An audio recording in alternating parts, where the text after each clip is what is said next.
Hi guys, just before we start, I'm afraid there's no hilarious intro to the weekly reset this week, and instead I'd like to take a moment just to dedicate this whole episode to two prominent and beloved voices in our community who tragically, separately lost their lives this week. Byron Bernstein, aka Wreckful, and Stephen Lecturer, better known as Haster. Now we didn't have the pleasure of knowing either personally, but both were dearly loved by countless Warcraft players, and both have left their mark on our world in inquantifiable ways. Our thoughts are with their families and loved ones, and also what we as a community have lost. Thank you, both of you, for all that you gave us over the years.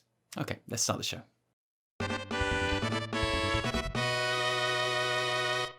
Hello Internet, Taliesin here, and welcome to another episode of the Weekly Reset, Taliesin and Evitel's wondrous wisdom show, in a week where, if we're being perfectly honest, the really big news is what is about to happen. That being Blizzard's big reveal stream on Wednesday the 8th of July, a date that also happens to be mine and Evie's second wedding anniversary. So I don't know if that's like a yay, thanks for the amazing anniversary gift, or boo, are you serious Blizz? Thanks for totally ruining our anniversary. Something which will probably depend on what is going to be revealed. I mean, a Shadowlands release date, certainly, but also surely some new gameplay as well. My guess would be the Max-level Maw zone, probably the last remaining unseen dungeon, Theatre of Pain, and more than likely a beta announcement which will give thousands of other people who aren't even streamers though a chance to actually test all of this stuff, even though they're not even streamers though. And because I'm greedy and selfish, I'm still secretly hoping for a new cinematic as well. Maybe a cool photorealistic Saurfang style one starring Bolvar or Sylvanas causing mischief with various faction leaders, or maybe the first of a Warbringers style series which will now continue up to the launch of the expansion. Is that a lot to ask? Yes, definitely, but look, you don't drag HIght out of his penthouse lockdown party palace where he definitely lives right now, make him change out of his lounge suit for nothing, okay? So I'm hoping this is going to be big. And that's not to say that there's nothing else to talk about this week either, because there really is. New dungeons and customization options on the Shadowlands Alpha, the most important which is definitely flowers in the hair for male Tauren. Why no flower options for male Tauren, Blizz? You know we want it and we'd like to see it, please don't make me ask you again. So, you know, congrats Evie, I guess. The duck frog, which, I mean, I don't need to talk about the duck frog, right? I can just show you the duck frog. The duck frog speaks for itself, except it probably can't actually speak because unlike a non-duck frog, it has no lips. Do you think that a frog tongue comes out of that duck bill? I kind of need to know, and if I look tired, it's because I basically haven't been able to sleep thinking about that exact question. There's Blizz informing us that potions are all now on a cooldown rather than being once per fight, which means the end of pre-potting in many fights. But also a cool Blizzard statement about one of the characters on the alpha, and some really interesting data mining that would appear to give us our first look at that all-important Soulbind system, or as Blizz has referred to it, the tuning knobs for those wildly different and unbalanced Covenant abilities. Does this look like a system that can find balance and last for the length of the expansion without collapsing in on itself in an Azerite-style disaster?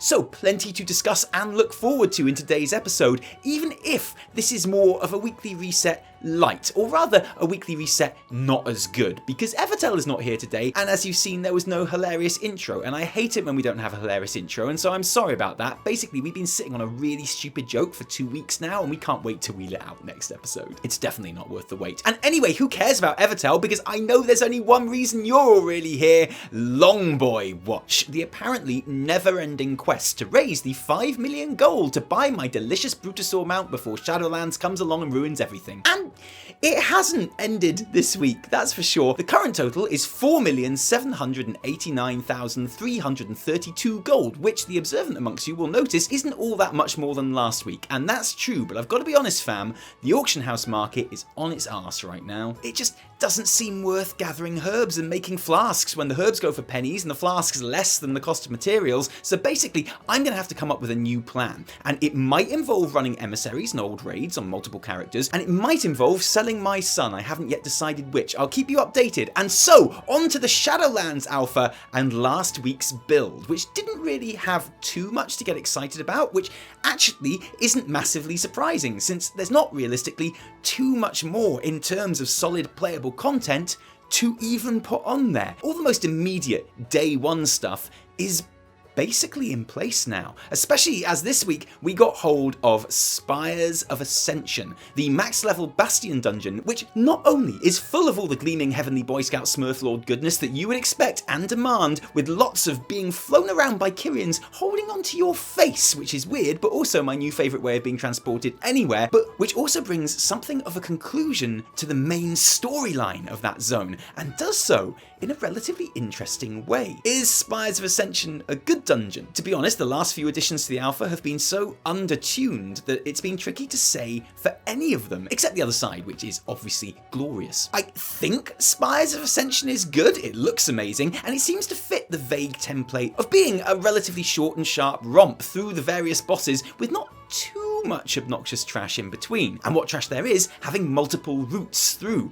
A template which, I must stress, does not apply to all of the new dungeons. Sanguine Depths is a heavy trash slog on a single path, and Plaguefall is just really quite long, but it does seem to be a general rule, and it has a couple of decent boss fights too. A hunter type character who enrages when their pet dies, putting an emphasis on cleave, a group dropping puddles together fight in a huge arena that is harder the less trash you kill around the space beforehand, and a final fight against Devos, the antagonist of the Kyrian storyline. Red bot spoiler for a minute or two while we discuss the basics of that story, but the main conflict of Shadowlands' opening zone is between the Kyrian and the Forsworn Kyrian, who are Kyrian, but like Spider-Man 3 Kyrian, because they, with a bit of encouragement from the jailer it seems, reject the ways of the Archon, Kirestia the Firstborn. Throughout the zone, we see souls of Bastion battling to unburden themselves of their memories and connections to their living worlds, and embrace the Smurf Boy Scoutishness in all its glory, get their wings and become fully fledged Kyrian. But Devos' Forsworn reject all that, claiming that it robs them of individuality and a sense of self, something which may or may not be true. The process, as Devos describes it, certainly sounds like it could potentially make zealoty mindless drones of those that complete it, but then, as anyone who has ever been to therapy knows, unburdening is not the same as forgetting or ignoring, and certainly the friendly characters that we meet and become familiar with in the zone, like Pelagos, God, what a great name and a cool guy that you'll definitely want to remember, have very distinct personalities and inner lives. So maybe more interestingly is what Devos says as we get ready for our final confrontation with her. The path is flawed. We serve a lie. I listened to the jailer's words. I learned of the great injustice you and the others thrust upon him and upon all of us. He seeks to free us from the prison we have built for ourselves, and for that he has earned my loyalty, which is intriguing, right? More talk of realities being a prison, more building of the jailer as a Hades type character who is basically forced by his Eternal One's kin and their creators, the First Ones, to rule over the shittest part of the Shadowlands. A rough deal that he looks to be trying to change up a bit now in their apparent absence. And I know what you're thinking. You're thinking, okay Taliesin, but who are the Eternal Ones and their creators, the First Ones? And the answer to that is long. So yeah, maybe check out our last video that does a proper deep dive of the intro scenario and looks at all that juicy lore goodness properly. And the thing is, whether you think Devos has a point or not, doesn't really matter, because we totally kill her. She dead now, whatever that means in the Shadowlands. And order is restored to Bastion. An interesting epilogue though is that the Archon seems like she might have taken her betrayer's point on board. Long have we believed that our mortal lives are burdens to be shed in the name of service, and yet the deeds of mortals are what won the day. Once the jailer lies defeated, there may be much for the Kyrian to discuss. So perhaps the seeds of change have been sown after all, something which we explained more in the Kyrian story campaign throughout the expansion maybe, and perhaps similar change will echo through the storylines of the other covenants by the time we're done with them. It seems like we will be leaving quite a mark on the Shadowlands during our time there. End of the Redbot section there, but staying in Bastion, Blizzard this week put out a pretty unusual post regarding one of the characters in that zone by the name of Pelagos, one whose progress you kind of follow throughout the zone and who will eventually become one of your Soulbind options at max level. More on Soulbinds later.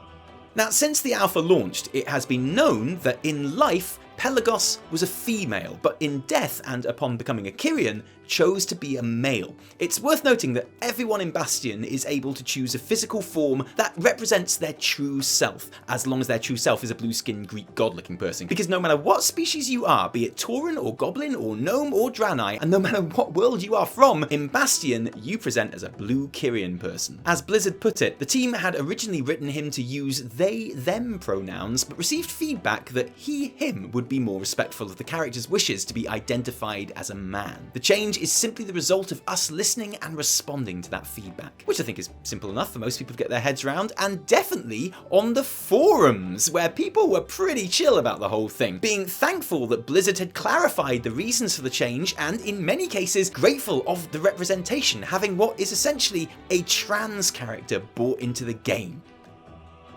No, really, that's how the forums reacted. I couldn't believe it myself. Oh, except the MMO Champion forum, obviously, but honestly, those have been on fire since 2007. That would be too easy, they don't count. And yeah, Pelagos's experience and journey as a trans man isn't all that comparable to most trans men that I've met, but that's not always the point. I know, it's just refreshing, isn't it? I can't speak for any marginalised group, but from a purely selfish and privileged point of view here, being someone who has never lacked for representation in any form of media that I've ever consumed, I often enjoy diversity and stuff just because, well, variety is interesting in and of itself. When I see an LGBTQ+ person in a thing, or an ethnically diverse bunch of people, or good representations of disabled people, it's just more interesting than a bunch of people who are all like me.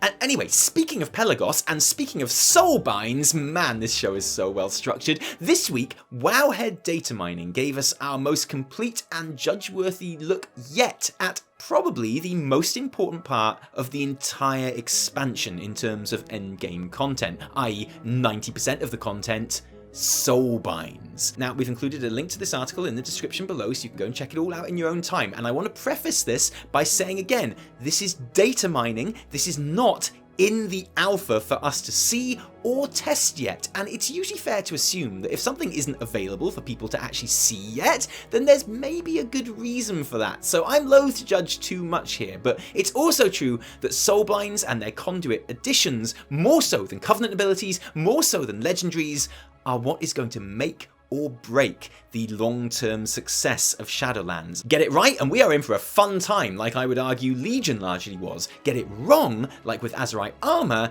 and as we saw with BFA, the aftershocks can last an entire expansion and sour a lot of people's entire experience of it. We don't want that for Shadowlands, nuh-uh. So, for the uninitiated, what are Soulbinds?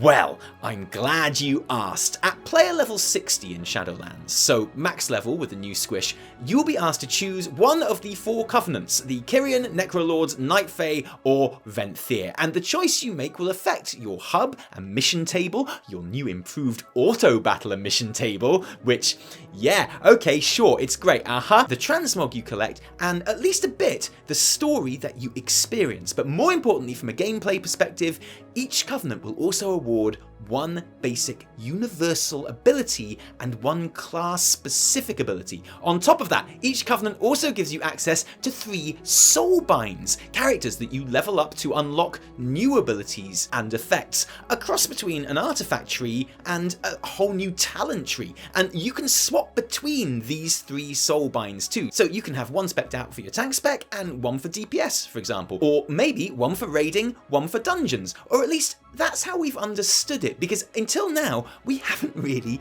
seen any of it. Enter Wowhead and their complete list of every Soulbind tree. This is the way that Blizzard have said they are hoping to bring balance to the Covenant abilities and avoid the very obvious potential problems in that system. Does it do that? Well, let's let the forums decide. All I see looking at this is a mistake. These aren't even remotely fair. There are game-breaking abilities on at least 3 covenants. This looks worse than corruptions. This whole system is so disappointing. Damn.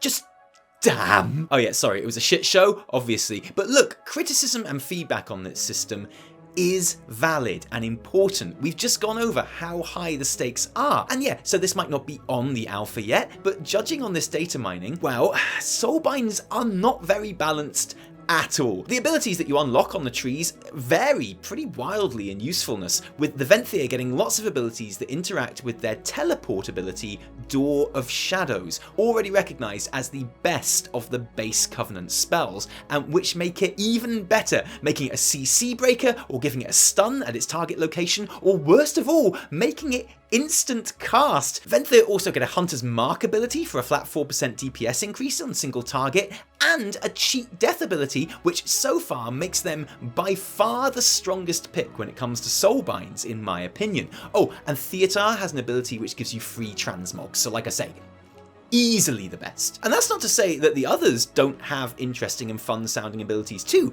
The Night Fae Dreamweaver tree also has a cheat death, just not as good as the Venthyr's, on a longer cooldown. They have an ability that applies shields based on overhealing, which I know just made all of your healers' eyes light up, and nice buffs to soul shape. Kyrians have a healing effect based on stacks made from critical strikes from you and your allies, which could be very powerful, and lots of nice ways of making their File Covenant ability not so boring and terrible and rubbish, which I like. Necrolords seem to sway more towards survival and armor abilities, so in all of the Covenants there are interesting builds, but at the moment they're just a little bit overshadowed by those Venthyr Soulbinds. And yes, much of this can be solved with numbers tuning, which is what alpha testing is for, and yes, there's still lots that we don't know about this system even now. These blue and red and yellow crystals, which make up like half of the available slots, those are conduits that you collect in-game from various sources, and which grant specific